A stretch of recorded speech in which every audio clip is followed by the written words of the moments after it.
앞선 영상에서 우리는 JSP에서 기본적으로 제공하고 있는 내장 객체들의 종류와 각 객체들이 가지고 있는 특징들에 대해서 개괄적으로 살펴봤습니다. 자, 이번 영상에서는 JSP 내장 객체와 속성 관리 이 부분에 대해서 살펴보도록 하겠습니다. 이미 여러분들이 알고 있다시피 하나의 웹 서비스는 HTTP 프로토콜을 기반으로 서비스가 이루어지고 있죠. 하이퍼텍스트들을 트랜스퍼하는, 전달하는 프로토콜이다 라는 의미로 HTTP라고 표현을 해주고 있어요. 자, 이 HTTP라는 프로토콜은 소위 비연결형 서비스를 구성을 하고 있는데, 즉 웹 클라이언트에서 웹 브라우저를 통해 웹 서버에게 하나의 요청을 보내고 그에 대한 응답을 받는 동안에만 연결을 유지하는 그런 서비스이다라는 거예요. 즉 요청 하나 보내고 그에 대한 응답을 받을 때만 일시적으로 서버와 클라이언트 사이에서 연결을 유지하고 있다 보니까 내가 하나의 페이지를 요청한 이후에 다음 페이지를 요청할 때에는 이전에 연결했던 내용과 별도의 연결을 확립을 해줘야 되는 것입니다. 그러다 보니까 각각의 페이지에서 사용되었던 정보들을 기본적으로 다른 페이지에서 활용하지 못하는 한계가 있게 되겠죠. 초기 웹에서는 뭐 이렇게 동작하는 것이 전혀 문제 없었어요. 어차피 웹이라는 것이 정보의 그물망 같은 형태로 이루어져 있고, 내가 A라는 사이트에서 특정 페이지를 보다가 하이퍼링크를 통해서 B 혹은 C라는 다른 사이트의 다른 페이지로 직접 연결되어지는 일들을 기반으로 한 서비스이다 보니까 기존의 서버와 굳이 연결을 유지할 필요는 없는 것이죠. 기존의 서버와의 연결을 유지한다라고 하면 오히려 서버의 부담을 가중시킬 뿐이 되겠죠. 물론 초기의 웹 서비스는 지금 우리가 사용하는 웹 서비스처럼 어떤 양방향성을 띠기보다는 그저 웹 서버에서 정적인 페이지들을 다수의 클라이언트에게 그대로 전송해주는, 그럼 좀 더 단순한 서비스들이었었고, 특히 기본적으로 웹 서비스를 통해서 다수의 사용자들과 정보를 공유하는 데 초점을 맞췄었기 때문에 뭐 로그인이라든가 인증이라든가 하는 뭐 그런 개념 자체가 필요가 없었던 것이었습니다. 자, 그런데 이런 웹 서비스가 범용적으로 사용되어짐에 따라 때에 따라서 뭐 사용자 인증과 같은 특정 페이지에서 적용되어진 어떤 정보를 다른 페이지를 이용할 때에도 이용할 수 있도록 할 필요가 생기게 되어졌어요. 내가 로그인 페이지를 통해서 로그인을 확인받았다라고 한다면 인증된 사용자다라는 정보를 유지해 놓고, 이 유지된 정보를 기반으로 회원들에게 서비스되어지는 페이지들을 접근할 수 있도록, 로그인이 안 된 사용자들은 접근하지 못하도록 이렇게 차별을 둘 수 있도록 할 수 있는 서비스의 필요성이 생기게 되는 것이죠. 더불어 쇼핑몰 같은 데에서 장바구니 같은 걸 생각을 해봅시다. 우리가 하나의 페이지에서 물건들을 한 번에 선택하는 것이 아니라 각 물건에 대한 상세 정보들을 담고 있는 여러 개별적인 페이지들을 방문을 해 가면서 상품에 대한 정보들을 보고 물건을 살지 말지를 결정하잖아요. 그래서 내가 사고자 하는 물건을 결정했다라고 하면 바로 구매하는 대신에 여러 개의 물건들을 한 번에 구매 처리할 수 있도록 하기 위해 장바구니라는 어떤 가상의 공간에다가 저장을 해 놓게 되는 것입니다. 그러면 장바구니에 저장된 내용들은 개별적인 각각의 페이지에서 저장된 것들이 계속 누적되어져 있어야 될 것이고, 그 내용이 최종적으로 결제하는 상황에서 이제까지 장바구니의 다른 내용들을 한 번에 확인해 볼 수 있도록 처리되어지는 일들이 필요할 것입니다. 따라서 JSP는 기본적으로 내장 객체들을 통해서 이렇게 서로 다른 페이지에서 처리되어진 결과값들을 공유할 수 있도록, 주고받으면서 공유할 수 있도록 할 수 있는 방법들을 제공을 해주고 있습니다. 어느 범위에서 정보들을 유지하고 공유할 것이냐에 따라서 다양한 객체들이 제공이 되고 있어요. 그 부분들에 대해서 어떤 차이점들이 있는지를 이번 영상에서 다시 한번 정리를 해보도록 할 것이고, 이후에 우리가 JSP 프로그램을 작성을 할 때 이런 객체들을 통해 정보들을 주고받는 일들을 자주 하게 될 테니까 그 차이점들을 꼭 정리해서 기억해 두기 바랍니다. JSP 프로그램 내부에서 각 페이지 간의 정보들을 유지하며 상호 간에 공유할 수 있도록 할 수 있는 내장 객체들이 크게 보면 세 가지가 있었죠.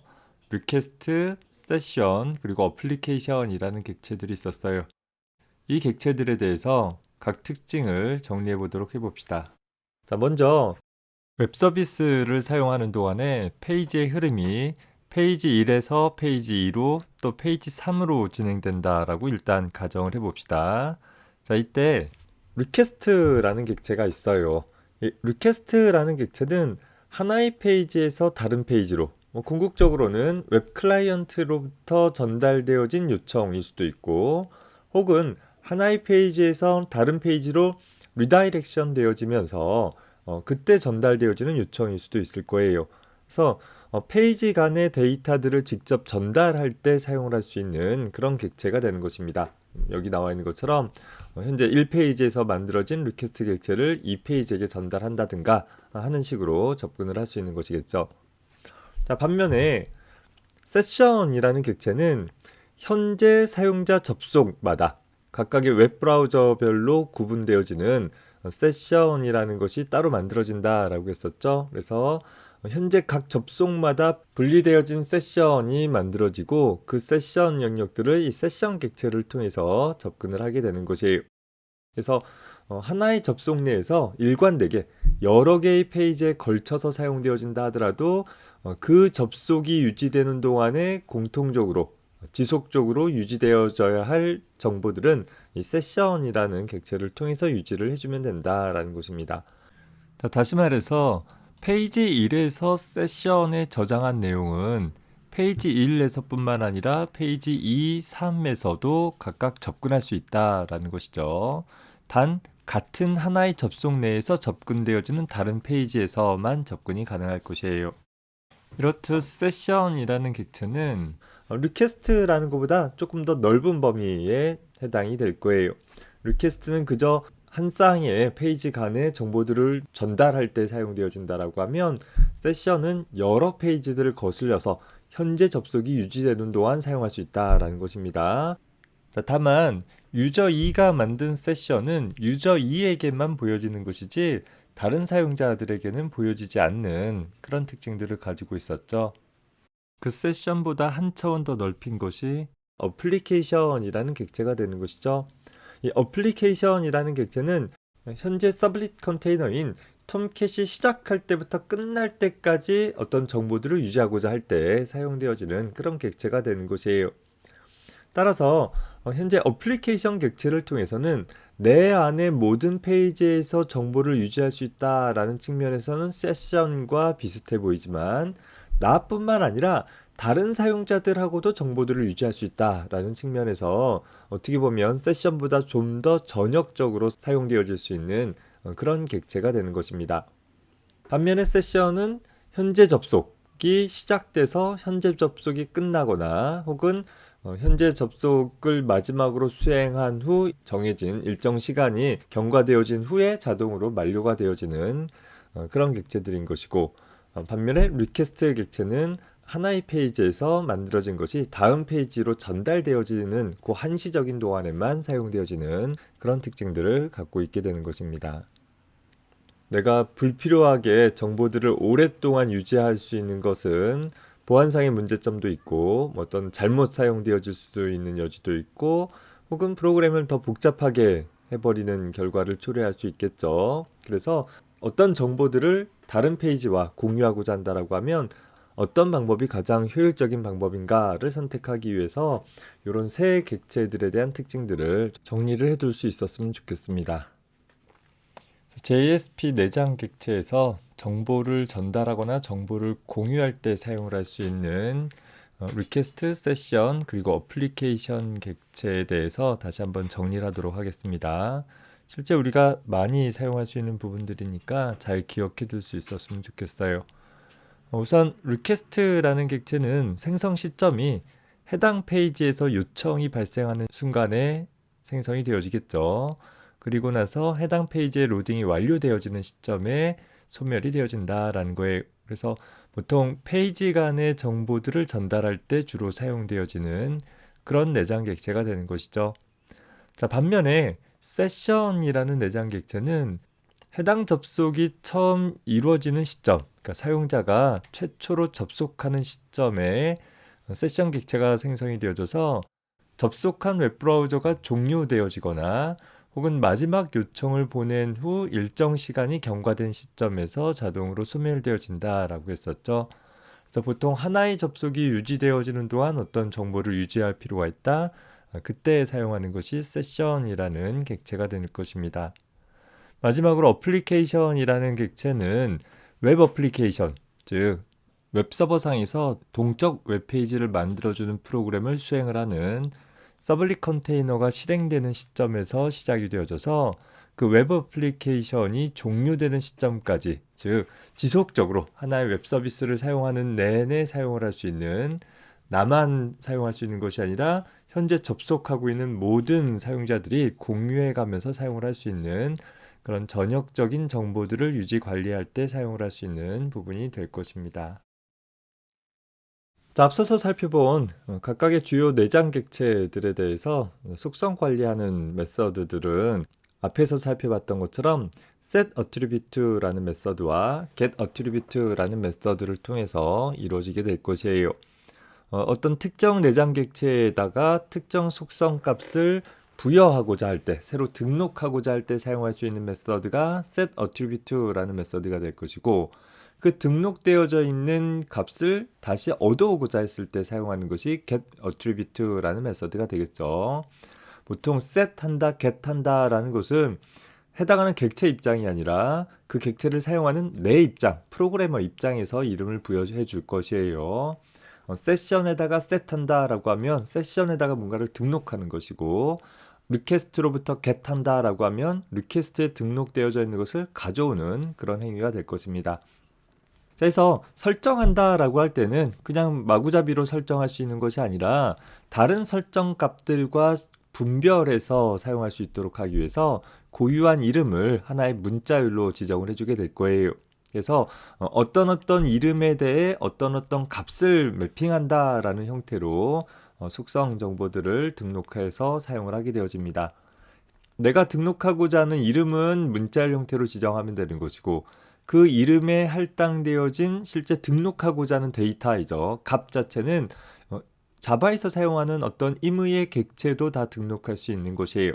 그래서 오브젝트라는 타입의 매개 변수를 취하고 있죠. 현재 자바 클래스에 있어서 여러분들이 아직 상속 부분들을 다루지 않았기 때문에 이 부분들이 다소 의아할 수 있는데, 자바에서 사용하는 모든 클래스들은 오브젝트라는 클래스의 후손 클래스예요. 오브젝트라는 클래스로부터 파생된 클래스이다라는 것입니다. 자, 그러면 어떤 특징이 있냐면 오브젝트로부터 파생된 클래스들은 특이하게도 오브젝트 타입의 참조 변수로 받을 수 있다라는 특징이 생기는 거예요. 나중에 자바 시간에 자세히 배우겠지만, 그러다 보면 어떤 함수의 매개 변수가 오브젝트 타입이다라는 것은 곧 무엇을 의미하느냐? 이 함수의 매개 변수로 자바의 어떠한 객체도 전달받을 수 있다라는 의미가 되는 거예요. 그래서 예를 들어서 여기 나와 있는 이 아래쪽의 예제를 보면 name이라는 이름으로 홍길동이라는 문자의 객체를 저장하고 있는 거죠. 문자일 뿐만 아니라 자바 언어에서 사용하는 어떠한 객체도 다 세션이나 리퀘스트 같은 정보를 전달하고 유지 관리하고자 하는 그런 객체에 등록해 놓을 수 있는 것이고, 그 등록되어져 있는 객체로부터 값을 얻어오고자 했을 때, 찾아내고자 했을 때, 그땐 get attribute라는 메서드를 통해서 내가 찾고자 하는 이름을 지정을 해주면 되는 거예요. get attribute라는 메서드의 반환 타입은 오브젝트 타입이 되는 것이고, 앞서서 살펴본 것처럼 어떤 메서드의 반환 타입이 오브젝트다라고 한다면 이 메서드는 어떠한 객체도 반환할 수 있는 그런 특징을 지닌다라고 생각을 해주면 됩니다. 내가 집어넣기를 어떠한 객체도 집어넣을 수 있었으니까 끄집어낼 때에는 어떠한 객체도 끄집어낼 수 있어야 되겠죠. 자, 다만 내가 끄집어낸 내용이 실제로는 오브젝트의 객체가 아니라 지금 이 예제에서 보면 스트링 객체인 거잖아요. 문자열의 객체인 거잖아요. 그렇다라고 하면 그 문자열의 객체를 문자열처럼 사용을 하기 위해서는 반드시 내 타입으로 다시 캐스팅을 해주는 일이 필요하다라는 거예요. 오브젝트라는 나의 부모 타입이 아니라 원래 내 타입으로 다시 캐스팅하는 일을 보통 다운 캐스팅한다라고 표현을 해주어요. 여러분들이 아마 중간고사 끝나고 나서 상속 부분 다루면서 상속과 관련한 다형성이라는 특징을 다룰 때 좀 더 구체적으로 다루게 될 텐데 지금 굉장히 중요한 특징이고 객체지향 언어에서 굉장히 유용하게 사용할 수 있는 그런 문법이기도 합니다. 많은 조건문들을 다 없애버릴 수 있기 때문에 그래요. 어찌됐든 간에 getAttribute라는 메서드를 통해서 name이라고 이름 붙여진 항목의 값을 얻어오면 내가 집어넣기를 문자열로 집어넣기 때문에 끄집어내어주면 문자열이 나올 텐데 그 문자열을 오브젝트 타입으로 가리키고 있기 때문에 얘는 오브젝트가 아니라 문자열이야 라는 이름으로 다운캐스팅해서 문자열형 참조 변수에다 집어넣어주면 온전하게 하나의 문자열로 조작할 수 있게 된다라는 것입니다. 좀 뭔가 갑작스럽게 요 하나의 슬라이드를 통해서 소개할 만한 내용은 아니지만 이해가 안 되면 그냥 공식처럼 내가 집어넣는 타입의 타입으로 다운캐스팅해서 해당하는 타입의 참조 변수로 받아 사용을 하면 된다 정도로만 기억을 해둡시다. 현재 우리가 사용하는 많은 프로그래밍 언어에서 최신 프로그램 아키텍처의 특징 중에 하나를 꼽아본다라고 한다면 컨테이너라는 것을 기반으로 한 구조를 갖고 있습니다. 컨테이너 하면 이렇게 물건을 실을 수 있는 그런 박스 같은 것을 가리키잖아요. 프로그래밍 관점에서 컨테이너라고 한다면 프로그램 실행에 관여하면서 어떤 모듈화되어진 프로그램을 실행할 수 있게 하고 각 프로그램의 요소들 간에 데이터들을 원활하게 교환할 수 있도록 해줄 수 있는 그런 소프트웨어를 가리킨다 라고 생각해 주면 돼요. 뭔가 좀 많이 복잡한데 우리가 하고자 하는 웹 프로그래밍도 컨테이너 기반이면서 특히 웹 프로그래밍에서 많이 사용되어지는 스프링 프레임워크 같은 경우도 역시 컨테이너 기반의 프로그래밍 모델이 되고 있어요. 우리가 사용하고 있는 JSP 역시 톰캣이라는 컨테이너에 의해서 JSP 파일들과 또 우리 아직 다루진 않았지만 자바 소스 코드로 만들어진 그런 빈즈 객체들을 관리하고 또 실행을 하기 때문에 앞서 살펴본 내장 객체들을 이용해서 속성 관리들이 가능하고 그걸 통해서 각각의 페이지들 간에 또 각각의 객체들 간에 정보들을 주고받을 수 있도록 지원을 해주고 있는 것입니다.